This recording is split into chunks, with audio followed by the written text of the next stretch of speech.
প্রিয় শিক্ষার্থী বন্ধুরা, আজকের অনলাইন ক্লাসে সবাইকে স্বাগতম জানিয়ে শুরু করছি। আজকের অনলাইন ক্লাস পরিচালনা করব আমি হরিচাঁদ মণ্ডল, সহকারী শিক্ষক গণিত, চৌয়ারিপাড়া হাসিনা মোর্শেদ বালিকা মাধ্যমিক বিদ্যালয়, বানারীপাড়া, বরিশাল। তো বন্ধুরা, আমার আজকের পাঠের বিষয় হচ্ছে পদার্থবিজ্ঞান, শ্রেণী নবম দশম, অধ্যায় অষ্টম। তো বন্ধুরা, আসো আমরা কিছু ছবি দেখি। এখানে দেখা যাচ্ছে ছোট একটি বাবু তার ছবি দেখছে আয়নাতে। এখানে একজন বৃদ্ধ লোক, সেও তার নিজের ছবি দেখছে আয়নায়। এখানে দুইটা কলম, তার ছবি দেখা যাচ্ছে দুইটা গলীয় আয়নায়। আশা করি তোমরা বুঝতে পেরেছো যে আয়নায় যে ছবিটা দেখা যায় এটিকে আমরা কি বলি। অবশ্যই তোমরা বুঝতে পেরেছো, এটিকে আমরা প্রতিবিম্ব বা ছবি বলে থাকি।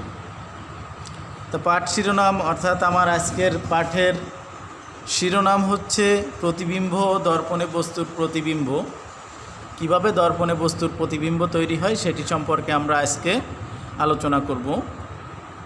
শিক্ষণফল দর্পণ, এই পাঠ শেষে শিক্ষার্থীরা যা বুঝতে পারবে, দর্পণ ব্যাখ্যা করতে পারবে, সমতল, অবতল, উত্তল দর্পণে সৃষ্ট প্রতিবিম্ব অঙ্কনও ব্যাখ্যা করতে পারবে, বিবর্ধন ব্যাখ্যা করতে পারবে। তো বন্ধুরা, আসো আমরা একটু দেখে নেই। এখানে লেখা আছে formation of image by a plane mirror, মানে এখানে বোঝানো হয়েছে সমতল দর্পণে বস্তুর প্রতিবিম্ব বোঝানো হয়েছে। এখানে দেখা যাচ্ছে যে এতে একটা বস্তু আছে, এ বস্তুটার প্রতিবিম্ব ওই আয়নায় আমরা ই ড্যাশ বিন্দুতে দেখতে পাবো।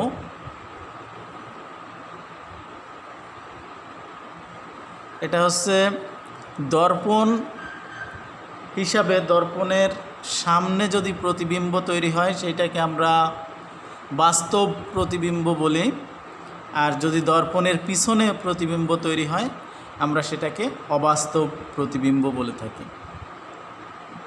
এখানে একটি দর্পণ আছে, অবতল দর্পণ।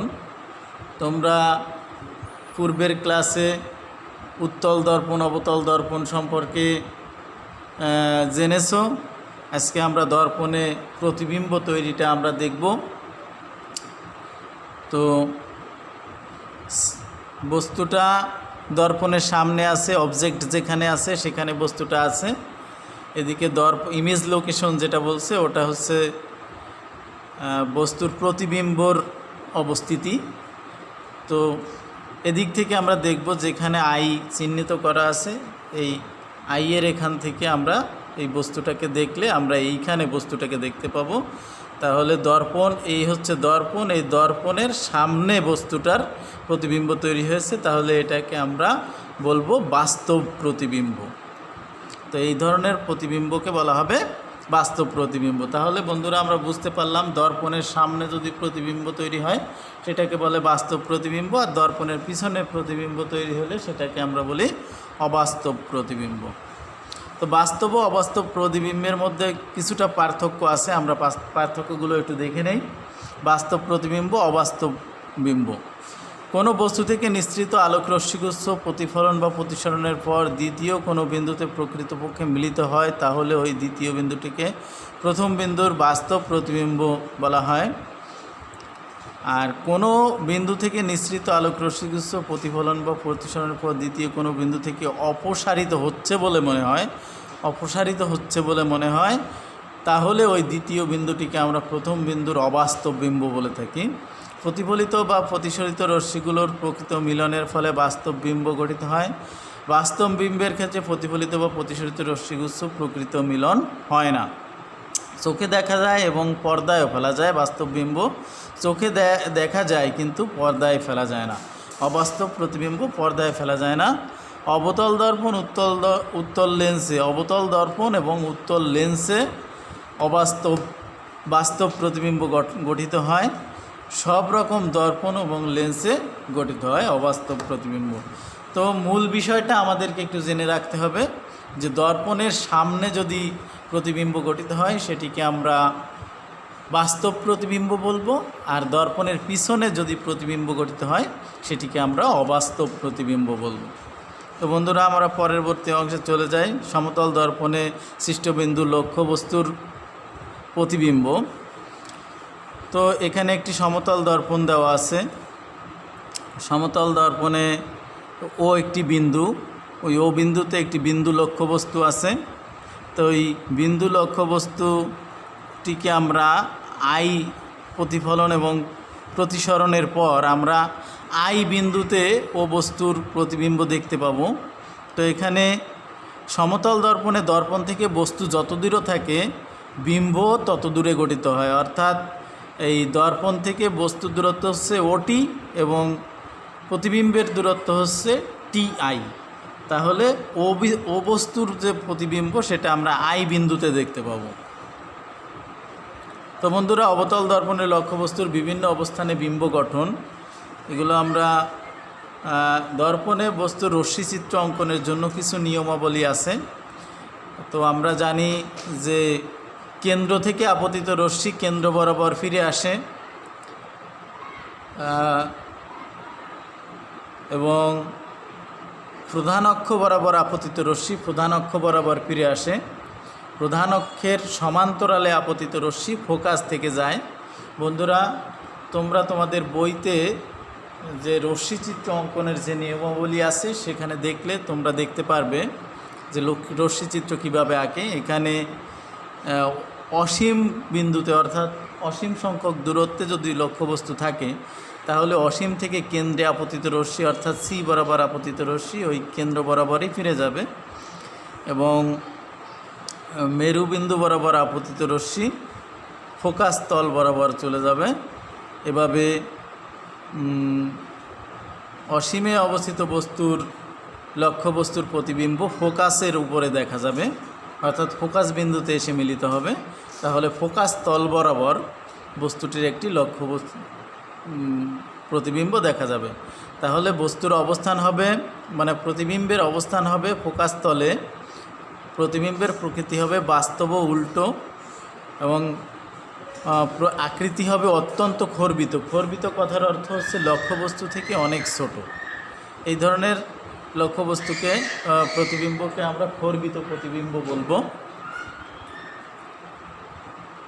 লক্ষ্যবস্তু অসীম বক্রতার কেন্দ্রের মধ্যে অর্থাৎ লক্ষ্যবস্তু বক্রতার কেন্দ্রের মধ্যে যদি অবস্থিত হয়, বক্রতার কেন্দ্রের বাইরে কিন্তু দর্পণের বক্রতার কেন্দ্রের মধ্যে যদি অবস্থিত হয় তাহলে সেই বস্তুর প্রতিবিম্ব হবে কেন্দ্র এবং ফোকাসের মাঝামাঝি। আমরা রশ্মিচিত্র অঙ্কনের নিয়মাবলী অনুসরণ করে আমরা যদি রশ্মিচিত্র এঁকে দেখি যে প্রতিবিম্ব কোথায় হবে তাহলে আমরা এই এ বি বস্তুর প্রতিবিম্ব বি এ ড্যাশ বরাবর বি ড্যাশ এ ড্যাশ বরাবর আমরা দেখতে পাবো। অর্থাৎ বস্তুর অবস্থান হবে ফোকাস ও বক্রতার কেন্দ্রের মধ্যে, প্রকৃতি হবে বাস্তব এবং উল্টো, আকৃতি হবে খর্বিত অর্থাৎ বস্তুর থেকে প্রতিবিম্ব অনেক ছোট হবে। লক্ষ্যবস্তু বক্রতার কেন্দ্রে অবস্থিত, বক্রতার কেন্দ্রের উপর অবস্থিত হলে প্রতিবিম্বের অবস্থান হবে বক্রতার কেন্দ্রে, বাস্তব উল্টো, লক্ষ্যবস্তুর সমান। তো লক্ষ্যবস্তু বক্রতার কেন্দ্র এবং ফোকাসের মধ্যে যদি অবস্থিত হয় তাহলে অবস্থান হবে বক্রতার কেন্দ্র এবং অসীমের মধ্যে, বাস্তব এবং উল্টো প্রতিবিম্ব দেখা যাবে, লক্ষ্যবস্তুর চেয়ে বড় বিবর্ধিত প্রতিবিম্ব দেখা যাবে। লক্ষ্যবস্তু প্রধান ফোকাসে যদি থাকে, ফোকাসের উপর অবস্থিত হলে বস্তুর প্রতিবিম্ব হবে অসীমে অর্থাৎ বাস্তব ও উল্টো অত্যন্ত বিবর্ধিত মানে অনেক বড় প্রতিবিম্ব দেখা যাবে। লক্ষ্যবস্তু ফোকাস এবং মেরুর মধ্যে যদি অবস্থিত হয় তাহলে আমরা বাস্তব প্রতিবিম্ব দেখব না।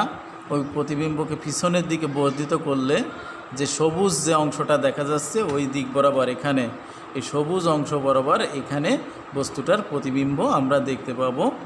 তাহলে বস্তুর অবস্থান হবে, প্রতিবিম্বের অবস্থান হবে দর্পণের পিছনে অবাস্তব সোজা এবং আকৃতি হবে বিবর্ধিত। তো বন্ধুরা, আমরা এই অবতল দর্পণের ক্ষেত্রে আমরা 6 ধরনের লক্ষ্যবস্তু এবং 6টি অবস্থানে আমরা লক্ষ্যবস্তু রেখে 6 ধরনের প্রতিবিম্ব আমরা দেখতে পারি। এভাবে অবতল দর্পণে গঠিত বিম্বগুলো বিশ্লেষণ করলে দেখা যায় অবতল দর্পণ বাস্তব ও অবাস্তব উভয় ধরনের বিম্ব গঠন করতে পারে। এই সিদ্ধান্তে আমরা আজকে পৌঁছাতে পারলাম। তো বন্ধুরা, উত্তল দর্পণে সৃষ্ট প্রতিবিম্ব অর্থাৎ উত্তল দর্পণে কেমন প্রতিবিম্ব দেখা যাবে, তো এখানে একটি ছবি দেওয়া আছে যে বিভিন্ন অবস্থানে লক্ষ্যবস্তু রেখে আমরা দেখলাম উত্তল দর্পণে সর্বদা অবাস্তব সোজা ও লক্ষ্যবস্তুর চেয়ে ছোট প্রতিবিম্ব দেখা যায়। এভাবে বিভিন্ন অবস্থানে বস্তু রেখে আমরা যদি প্রতিবিম্ব গঠন করি তাহলে এই ধরনের প্রতিবিম্ব আমরা দেখতে পারব।